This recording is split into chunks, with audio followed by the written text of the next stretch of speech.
மக்களே இந்த அடுப்புல வச்ச ஆமாவாய பொறம்போக்கு நாய் இவன் பேசுனதை ஃபர்ஸ்ட் கேட்டு வாங்களேன். அதனால தான் டிவி கேக்கு சப்போர்ட் பண்ணிட்டு இருக்காரு. அதான் உள்ளூர்ல இருந்து தான் தெரிஞ்சிருக்கும். அதான் நான் எல்லாம் காமெடி பண்றதுக்கு என் மேல கேஸ் போட்டுக்கிட்டு இருக்கானுங்க.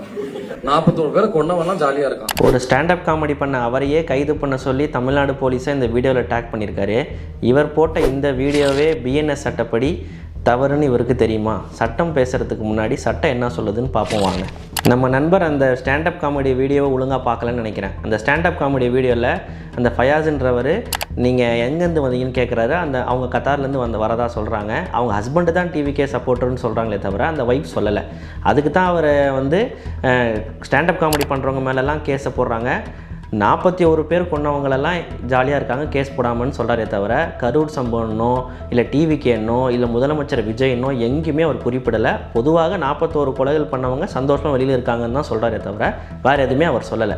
அந்த வீடியோவில் அந்த ஸ்டாண்டப் காமெடியன் எங்கேயுமே உரிமையிலையோ இல்லை வாடா போடானோ எந்த கெட்ட வார்த்தையும் பயன்படுத்தலை. ஆனால் நம்ம நண்பர் என்ன பண்ணுறாருனா, எடுத்த உடனே அடுப்பில் வச்சு ஆமாவாயன் புறம்போக்கு நாயே இப்படின்னு தான் வீடியோவே ஆரம்பிக்கிறாரு.